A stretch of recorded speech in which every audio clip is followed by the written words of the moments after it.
तो गाइस आज हम दिखाएंगे पैडलॉक की का लोकेशन। तो आपको घर से गुलदस्ता लेके साइड वाले घर में आके 2-3 बार मार देना है, मतलब कोशिश करना है।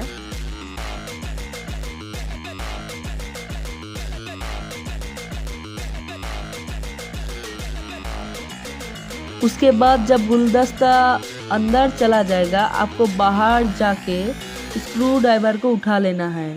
स्क्रू ड्राइवर को उठा के नीचे वाले बेसमेंट है ना, उसमें आपको जाकर एक स्क्रू ड्राइवर है, उसको ओपन करना है। आपको मिल जाएगा पैडलॉक की। तो गाइस देखिए, लाइक करिए और सब्सक्राइब करिए। Thank you.